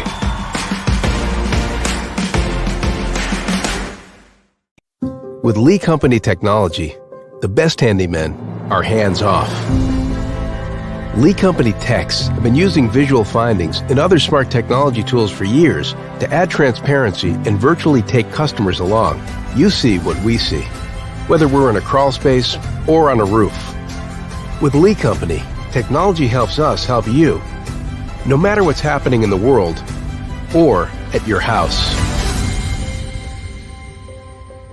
Piggly Wiggly, located in Neely's Mill Shopping Center, is Columbia's locally owned and operated Cost Plus 10 grocery store dedicated to serving the community with low prices and smiling faces. Piggly Wiggly offers fresh, hand-cut meats daily as well as daily hot plate lunches from their deli counter. You're certain to see smiling faces and a helping hand when you're here at Piggly Wiggly. Come by and check out our fresh produce, high-quality meats, and more. Down home, down the street, we'll see you at the Pig. Mid-Tennessee Bone and Joint has been the official sports medicine provider for Murray County Schools for more than 40 years. We specialize in orthopedic service, and our Ortho Quick Walk-In Clinic lets you bypass the ER. Visit us online at www.mtbj.net.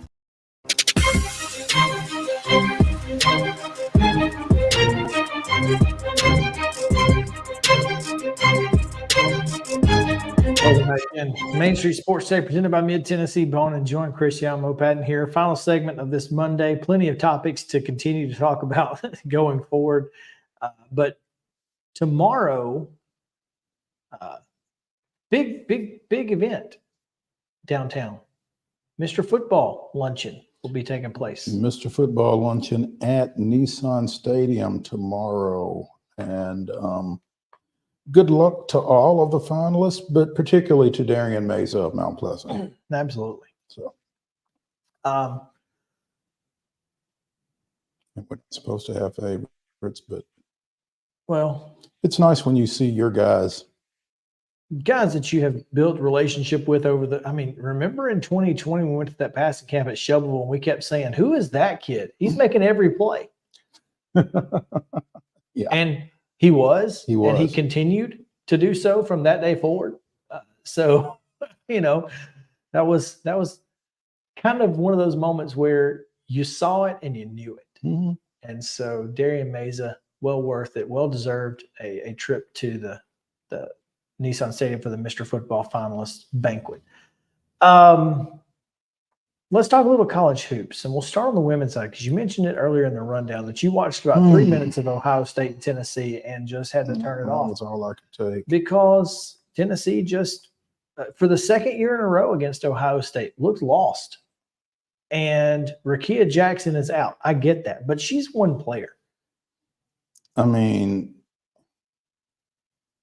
I don't know. I remember when one player didn't stop the University of Tennessee Lady Vols. Well, and that's kind of what I'm thinking here. I mean, I know that she's a very important player, but it's basketball. Like, she doesn't play 40 minutes every night. You got to have somebody else who can step in and take those minutes. And right now, Tennessee just doesn't seem to have anybody capable of doing that. And, you know, let me see if I can find Caleb Giroux's tweet. You may know it off the top of your head. What is Kelly Harper's record in? I don't know, and I'm not even sure I want to. Against ranked opponents. Oh, I'm sure I don't want to know that one. 12-32. Didn't I just sit here and tell you I didn't want to know? Well, I thought somebody out there might want to know. You're not the audience here. The audience may have been wondering themselves. They can look it up. But this is clearly this is a problem. Mm-hmm. I mean, obviously coming off a Sweet 16 performance last year, that's good. but that's not Tennessee standard. And so I ask you, how important is Wednesday?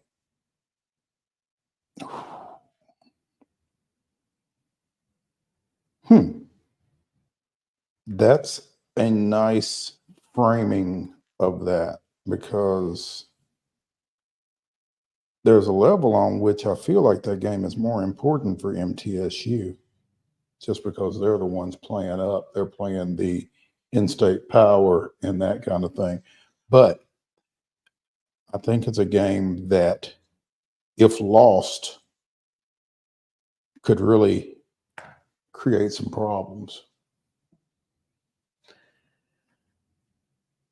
And despite the 71-58, 57. 71-57 loss to Belmont on Sunday, Middle Tennessee State is a very good basketball program, an NCAA tournament level team, and you can't overlook them if you are Tennessee, particularly right now if you're Kellie Harper, because I've got to think that she's fighting from here forward to keep her job. And it's tough. It's tough to think about it like that, but man, because if not her, who? You know, and someone said, you know, we've got to get out of this Pat Summitt player tree. And it's not like you've gone to it 10 times. I mean, Kellie's only the second coach that they've had since Pat. No, I understand that, but clearly it's not worked in a decade. I don't know if it's the Pat Summitt coaching tree that isn't working. I think it's the player. You know, Holly Warlick that didn't work, and I think it's Kellie Jolly that isn't working. I'm talking. Is there a former Pat Summitt player or assistant coach who is an established and I really am not trying to pile on Kellie here because I like Kellie and I think she is a solid coach, but who hasn't been fired from a Power 5 job? Is there a coach out there? I don't know that there is. I guess my concern is characterizing it as getting away from the Pat Summitt coaching tree. I think, you know, maybe they need to look in a different direction. You know, maybe there is an up and comer out there. You know, I don't want an up and comer. I want somebody who's winning, who's consistently winning at a Power 5 program. Who do you want? I'm telling you, I want Nick Saban. Why is Nick Saban coming to Tennessee? Alabama was wandering in the wilderness. Nick Saban wasn't Nick Saban when Alabama hired Nick Saban. He had won a national championship. He was also a failed NFL coach. Failed that's another debate for another day. I don't think he failed, but that's neither here nor there. He was better than 500, and that's better than a lot of NFL coaches. Most of whom don't wind up at Alabama. Well, if Mal Moore doesn't camp out outside, and I think that's what needs to happen. I want Danny White to make a hire, one, because Danny White's not made a bad one yet, but I want him camping outside of somebody's house. Does Danny White make this one? I don't think so. I think this was the guy who tried to hire Shiano. What's his name? Oh, Hart? Maybe. I don't remember. I'm trying to forget him. Mm-hmm. But that's who I want. I want Nick Saban. Who is Nick Saban? That's a great question. I don't know that right this second. I mean, you're not going to get Dawn Staley. You don't want to get Kim Mulkey. I want, obviously, you know, I want somebody who maybe hasn't won national championships, but someone who has consistently taken Colorado to the Sweet 16 or the Elite 8. You know, a team that's not necessarily a women's basketball powerhouse, but is consistently winning at one. But I need them to be at the Power 5 level.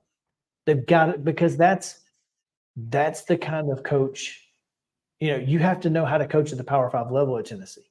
You have to know what that means and how to recruit to that. And I just don't know. I don't know who the coach is, but that's the type of coach that I want. Okay. I don't know how we forgot this. Okay. Philip Fulmer hired Kelly That's Harper. it. He sure did. And that's not, again. And it was not a bad hire. Breaking news. Oh, no. And we missed it an hour ago. Destin and Keaton Wade have entered the transfer portal.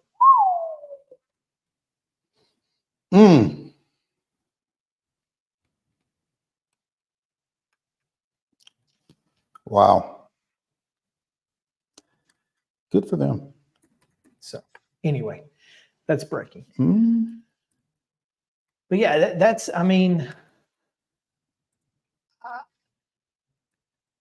there are some coaches out there that I would love to have that aren't coming because of the level that they coach at. And they don't want to have to do all the things that college coaches do. But yeah. The position is not open. The position is not open. I'm saying that if Kellie Harper can't get it figured out in 2023, if she gets back to the Sweet 16, is she okay? If she's one of the top 16 teams in the country, is she okay? This year. She gets one more if she takes him to the Sweet 16 again. So I think so too. I don't think it's hard. Particularly, the Sweet 16 is hard to get to, and particularly with whatever's going on with Rakea Jackson at this point. I'm not sure how healthy Tamari Key is. She doesn't seem to be playing a lot. Tamari Key, yeah. So but this team shoots a lot of threes. They do. And the turnover issues that we thought had been corrected have not. And that should be the one thing Kellie Harper can Harps fix. on. That should be the one thing she fixes. She is a point guard. Yeah. If there's one thing that you should be able to do, it's that. Yeah. And, I don't know. Yep. Losing recruiting battles in the state doesn't help either. And she's lost a couple. Amani Berry comes to mind.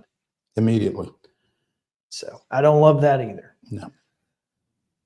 That's about all we have time for, but I did want to mention that obviously MTSU losing at Belmont. We'll talk a little bit more about it tomorrow. Nothing to really shake a stick at. But it's really not. I think that's more a function of Belmont being really good and playing at home than anything else. But let me just run off the list of men's teams that lost over the weekend. Kentucky, Marquette, Duke, Villanova, and Purdue all lost over the weekend. So it was upset city, upset weekend. Parity. Arizona has found its way to the top of the AP poll because of it. With a new coach, right? Yeah. So there's all kind of stuff going on. But and we'll talk more about it. We'll talk plenty. NFL, transfer portal, more transfer portal than we just gave you. MTSU is going to hire a football coach sometime this week. Yes, they are. And Lipscomb has hired one, and we'll announce it at 3 o'clock tomorrow, Lipscomb Academy. So a lot of news coming your way tomorrow. Come back with us at 2 o'clock on Main Street Sports Today. We'll see you then.